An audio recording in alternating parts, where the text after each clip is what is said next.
On Friday night, Eric and I did something we haven't done in over a year. We had dinner out at a restaurant. After learning of the new CDC guidelines, and also because we wanted to prepare for our upcoming beach vacation, we decided it might be a good idea for us to practice eating out, just to see how we felt being around other people who weren't in our bubble. And so as we sat at our favorite local Mexican restaurant, we found ourselves feeling a bit lost and clumsy as we looked through the menus and had to remember what ordering with a human waiter was like, rather than just clicking our choices on the takeout menu on our phones. Our meal, however, was delicious, and we made it through dinner with minimal anxiety. On our way home, we found ourselves talking about how so much has changed. Over the last year, it has felt like the ground was always shifting, never quite steady, as new restrictions and guidelines surfaced and as we navigated through this pandemic. However, somehow in the midst of the moving around, we created new patterns. Our home became our offices, our commutes a 5-minute walk rather than a 40-minute drive. We cooked more and walked around our neighborhood every day.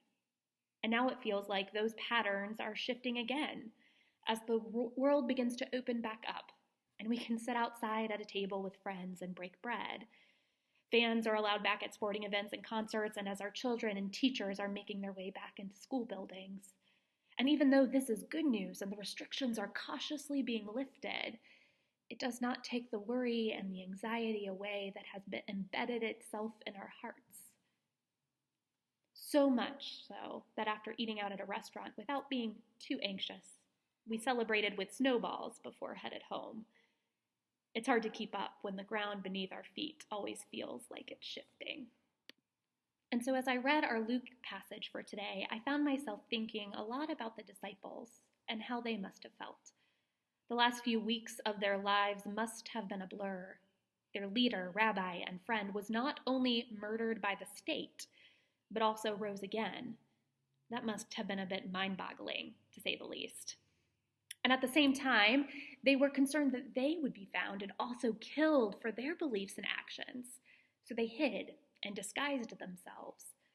Then just when it seems like they might have found some sort of rhythm and routine amidst the fear, worry, and grief, Jesus shows back up and says all of these things that we heard today to his beloved friends before ascending and disappearing from them one last time. The ground the disciples stood on was constantly shifting. Change was constantly happening. And yet by the end of this passage, the author of Luke says that they returned to the town full of joy. In a time where joy must have felt elusive, hidden behind walls of grief and despair. Somehow, the joy became all-consuming, drawing the disciples into the town and into the next chapter of their story. It's almost as if a miracle occurred in the midst of the conversation with Jesus, and they were changed, emboldened, charged, and blessed as they entered into a familiar territory in a new way. Towards the end of Jesus' conversation with his disciples, he begins blessing them. The author of Luke did not give us a glimpse into what this blessing was. However, this moment in Scripture reminds me of another moment of blessing. This one takes place back in the book of Genesis, chapter 12, verses 1 through 3. It's the blessing God gives to Abram, as he calls Abram and his family to leave their home in the name of the Lord. The blessing is winding and it's filled with divine promises. However, at its core, the message of this moment is often interpreted to mean, you are blessed to be a blessing. When I thought of Jesus blessing his disciples, this is the message that continued to come into my mind. You, my beloved friends, are blessed to be a blessing. With all you do, all you preach, all your love, and all of who you are blessed to be a blessing in this world. It seems fitting that Jesus, who continually sends his disciples out into the world, would bless his disciples in this way, a reminder not only of Christ's nearness to them, but also a calling out for them into the wilderness to share the good news and the stories of God. And so while their eyes may be turned upward as their friend and mentor disappears into the sky, their blessing and this calling is very much centered on the world that they are enmeshed in. So they turn their sights towards the town, and they begin to walk the road ahead, not sure of where they are headed, but filled with joy, blessed and blessing God. If this were at night, I imagine it much like that first holy night in Bethlehem, and angels would be singing good news of great joy for all people. However, this takes place in the sharpness of day, and so in the sparkling light of the sun, sending them on their way, its warmth reminding them of their blessing and their dear friend. Beloveds, you are blessed to be a blessing. There's a children's book that I recently picked up called And the People Stayed Home. It's by Kitty O'Meara.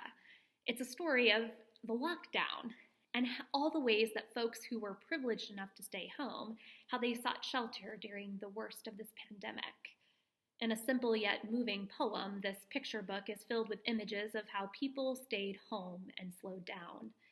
It touched gently on the grief and isolation while uplifting the unique gifts folks experienced, like learning how to play guitar or learning how technology can connect us.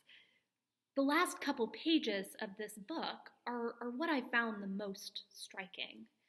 At the end of this children's story, it talks about how this time at home has healed people so that when they came back into the world, they could help heal it and bring joy and indeed be a blessing. Now, I am in no way trying to say that this pandemic was healing for all of us. In fact, many of us experienced deeper grief and extraneous amounts of pain and isolation. However, what this book makes me think about is how this experience has changed us and has changed the church. How can we help the world heal after something like this? How will our experiences during this pandemic shape the way we live our lives as the world opens back up, as individuals and also as a community of faith? In a way only a children's book can, this story paints a picture of the already and the not yet. This kind of love and imagination like Jesus has time and time again, just like Jesus does in our story today. So here is this world as it is now, raw and unedited and untouched. And then the story invites us to imagine how this world can be and how we can be as people together. How can we help this world heal based on our own experiences of humanity? How will our experience of grief help us to be tender with those who are in vulnerable places?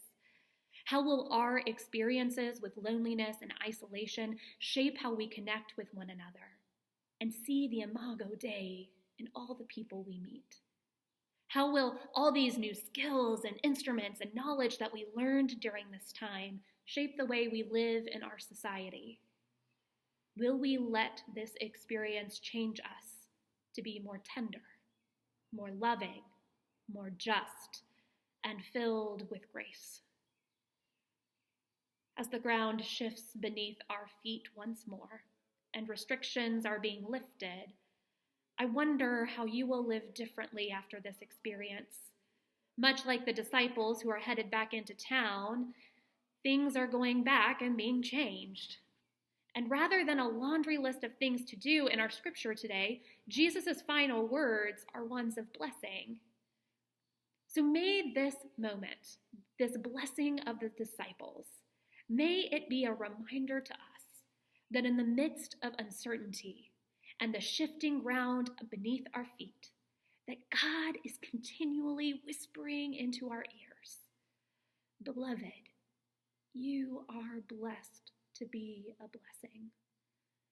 The question we are asked to sit with is, what does that look like for us as individual people and as the church? So as we enter into this new season, as our church begins preparations to gather in person again for worship, may this Ascension Day moment be an invitation for us to ask ourselves, how will we be a blessing? How will we meet this world in its tenderness and help with the healing? How can our experiences as humans teach us to love well and offer grace and to listen with our hearts? You, my friends, are blessed to be a blessing.